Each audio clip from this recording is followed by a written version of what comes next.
pertama kejujuran yang jelas ya, sampaikan apa adanya. Tapi siapa yang mau tanam pasti dia mau bakal para petani muda khususnya berkarya. Kalau bisa jangan bekerja, tapi berkarya. Itu harapan saya untuk petani-petani muda. Karena apa? Kalau kita bekerja, lama-lama kita tua, tenaga kita nggak laku. Tapi kalau kita berkarya, semakin baik karya kita, semakin mahal hasilnya, nilai jualnya. Mengenai kelapa Genja Hendro, pertama menangkar tahun 2017 lebih kurang, karena saya tertarik. Kenapa saya menangkar kelapa Genja Hendro? Pertama, gampang disemai ataupun gampang ditumbuhkan.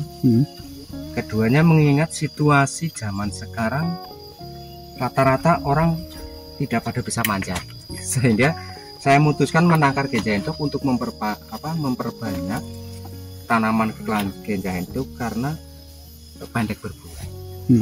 Jadi tidak perlu nanjak, juga tidak pakai lama nunggu buah. 3-5 tahun Genja Hendro berbuah. Jika lahan dan perawatannya imbang, tanam yang ukuran 80 atau 1 meter ini dijamin 3 tahun ke 5 tahun. 3 tahun ke 5 tahun, bukan 3 tahun berbuah, tapi 3-5 tahun berbuah. Kalau cara pembibitannya sama dengan kelapa-kelapa yang lain, intinya kelapa tua di pohon, betul-betul tua ataupun setengah tua, istilah buah itu mengkel lah ya, setengah matang, itu udah bisa ditangkar. Dan dia dalam proses penangkaran ini, tunas segini membutuhkan waktu 1 bulan.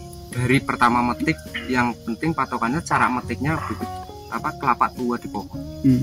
Dari kelapa tua di pohon ditangkar, kemudian kalau memang butuh siram ya disiram, kalau musim hujan nggak perlu, 1 bulan udah tunas sekitar 10 cm. Kalau untuk panjang sekitar 80 sampai 1 meter ini membutuhkan 4 bulan. Dari tunas 1 bulan yang 10 cm, 4-5 bulan udah 81.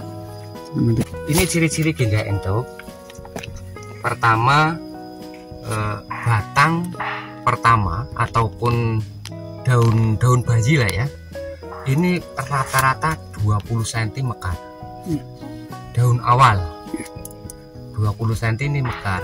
Nah, kenapa 20 cm ini mekar? Ini ciri karena dia pendek berbuah, sehingga dia masih pendek pun udah mekar. Contohnya ini ini kelapa kopior asli lokal. Dia tetap paling pendek 30 cm baru mekar. Nah, kalau ini 15-20 cm lah, 15-20 cm udah mekar. Kalau yang lokal ini rata-rata tetap paling pendek 30 cm. Ini ciri dari kemekaran daun. Nah, kalau kelapa Genja Hendro sama kelapa-kelapa yang lain, kalau bulatan hampir sama dengan kelapa yang umumnya lah ya. Ada yang bulat banget, ada yang agak lonjong, juga ada ekornya, itu hampir tidak bisa dibedakan. Perbedaannya dari tingkat berat. Kalau kelapa Genja Hendro itu akan lebih ringan. Karena kenapa ringan? Karena Genja Hendro itu serbuknya itu nggak padat kayak kelapa lokal. Jadi supatnya atau supat dalamnya ini berongga-rongga di Genja Hendro. Jadi Genja Hendro itu akan lebih ringan dibandingkan kelapa-kelapa lokal. Kalau ini kan kopior asli lokal, ini Genja Hendro. Jadi Genja Hendro lebih ringan. Kalau untuk lihat cirinya, pertama ya ciri dari tunasan lah. Pertama mekar, contohnya seperti ini kan. Ini Genja Hendro dulu ya. Kalau baru 10 cm daun awal udah mekar, itu dari ciri cara membedakan kemekaran ya. Terus kalau untuk membedakan bulatannya, kalau belum tunas, tapi kalau udah tunas dari penangkaran gini kan, karena udah disiram jadi ada penambahan berat. Jadi kalau belum disiram masih sama-sama kering, genja entuk itu seolah-olah kayak nggak ada beban.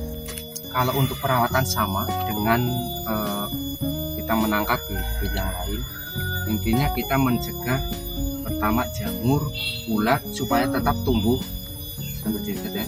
Nah, tetap tumbuh hijau seger, ini kan tetap hijau seger tanpa ada bercak.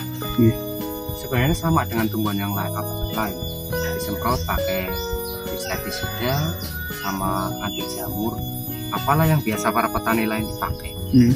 Semua itu untuk menjaga supaya tidak kena jarum, jamur dan bercak. Ini kan glowing banget, nggak ada bercak, nggak ada nggak ada bercak, nggak ada ular, bersih.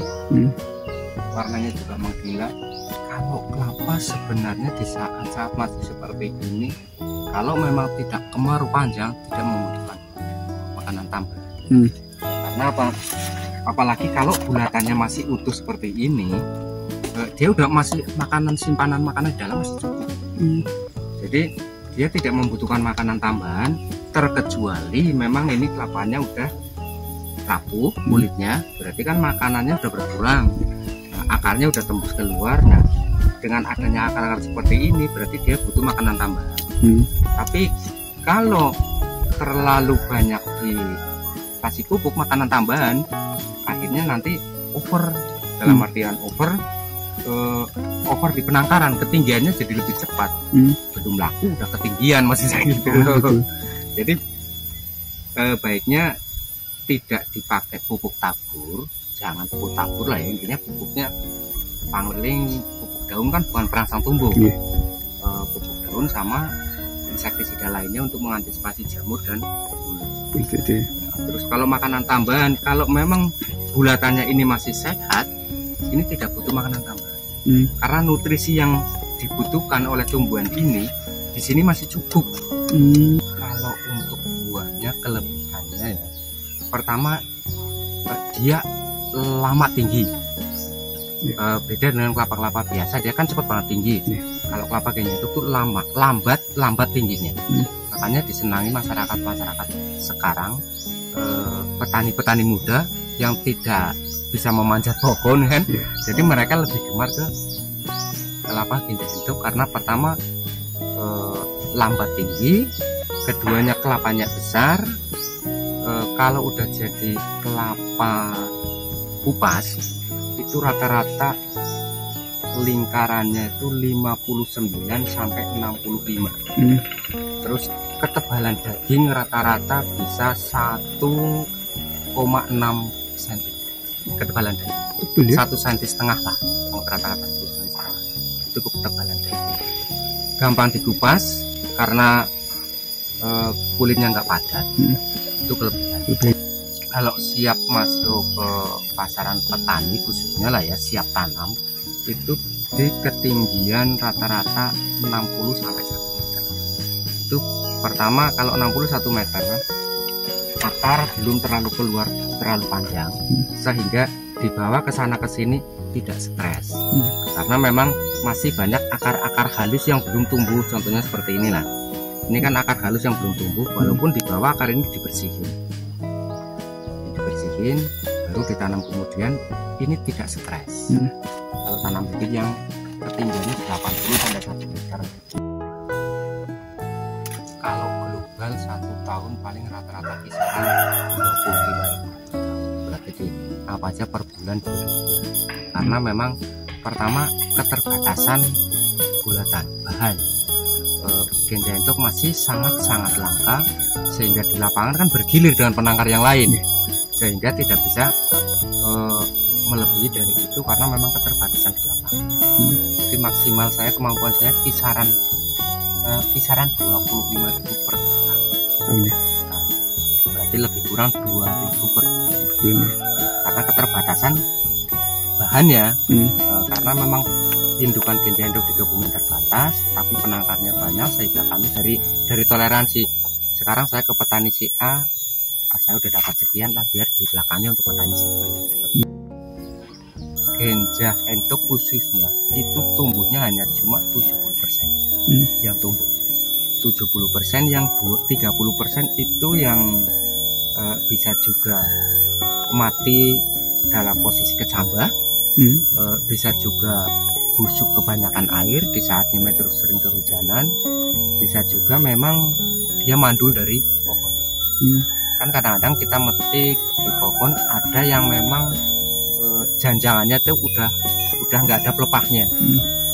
Kalau janjangan kelapa udah nggak ada pelepahnya, dia kan udah nggak sehat. Keringnya kering nggak sehat, sehingga di semai pun kadang-kadang seperti itu. 70-an itu pun nggak semua. Dalam arti 70 itu yang tumbuh semua.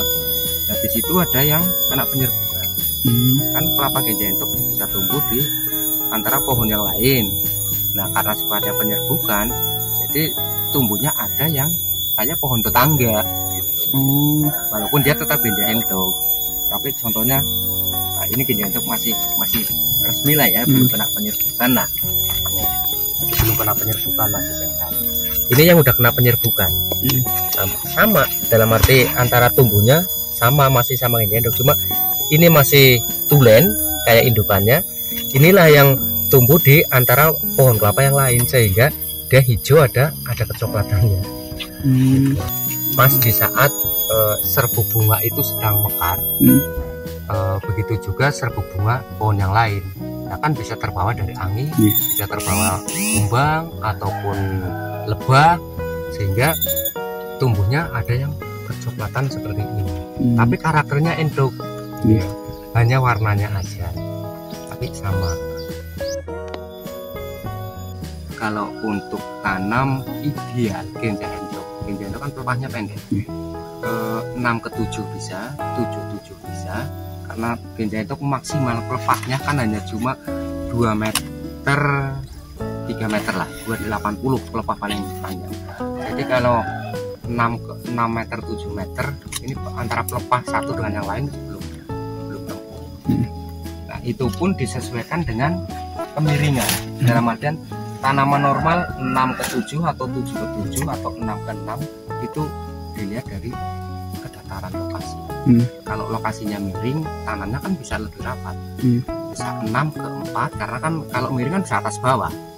Jadi kalau 77 atau 67 itu ideal lahan rata. Ya 6 meter 7 meter. Jadi kalau kelapa perawatan sangat gampang, karena dia kan tidak punya akar tunjang. Dia semuanya akar jalan. Dia mencari makanannya kan tetap di atas. Dia tidak nembus ke tidak tembus ke bawah. Jadi sangat-sangat gampang beradaptasi dengan lingkungan. Walaupun tanahnya bawah cadas, tanah yang asli tanahnya cuma 1 meter, ini pun tetap bisa tumbuh sehat. Karena memang dia akarnya cuma semuanya serabut gitu. Ya kalau pupuk sama. 0 penanaman hingga 1 tahun akan lebih bagus pakai pupuk kandang. Jangan di kimia dulu, karena akarnya kan masih muda, jadi akan lebih baik pakai pupuk kandang. Itu pun pupuk kandangnya jangan ditabur, pakai karung, taruh aja di pinggir. Kalau ditabur kita kan tidak tahu kekeringannya pupuk kandang kayak apa, K3-nya juga nggak paham. Nanti kalau ditabur malah akan tumbuh jamur, uret, juga rumput banyak banget. Pakai karung aja di atasnya. Nanti setelah 1 tahun ke sana barulah dibantu dengan kimia, karena akarnya ini akarnya udah kuat lah, intinya udah mengenal. Tapi kalau masih 0 penanaman hingga 1 tahun, usahakan jangan dibantu kimia. Justru malah nanti kalau pakai kimia, akar yang baru akan membusuk, memperlambat proses pertumbuhan. Kalau hijaunya oke, tapi pertumbuhannya enggak, karena ya itu akar yang mau tumbuh terkontaminasi kimia. Jadi setelah 1 tahun barulah pakai kimia. Kalau buahnya setelah normal 5 tahun ke sana lah ya. Kalau masih 3 ke 5 tahun kan masih buah pasir, bisa 1 janjang baru 1 atau 2, bahkan ada yang nggak ketinggalan cuma bunga aja. Itu kalau udah normal rata-rata buahnya itu 12. Diambil rata-ratanya 12 lah. Walaupun ada yang 8 hingga ke 15, tapi diambil tengahnya tuh 12 butir ya. Butir.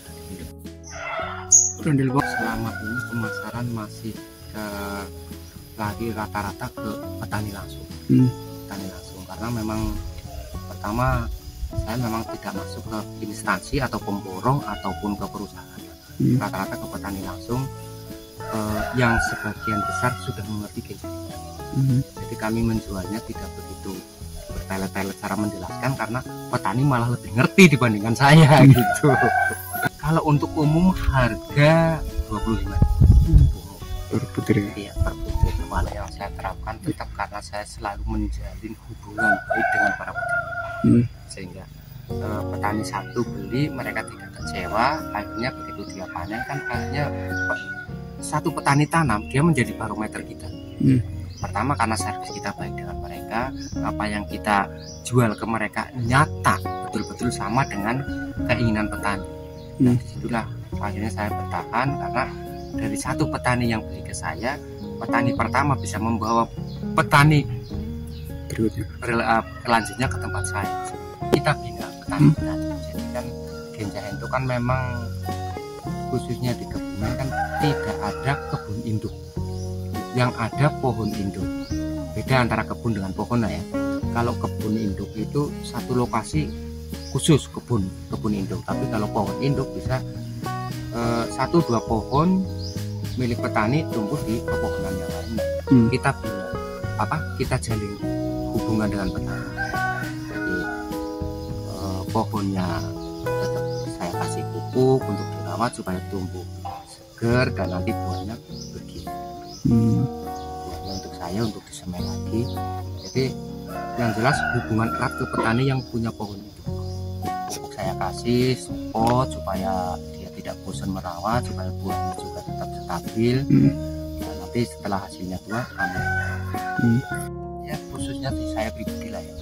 Saya kan di desa Kudu. Memang kendalanya kalau musim kemarau panjang cuma air. Karena pembibitan tidak lepas dari air. Tapi karena saya memang itu hobi saya dan saya di pegunungan, ya kendala utama itu. Tapi kalau untuk yang lain-lain insya Allah ya karena sudah diamati setiap hari ya bisa di minimal bisa diminimalkan meskipun. Tapi yang kendala sangat besar memang air harus sangat memanage ekonomi air yang jelas.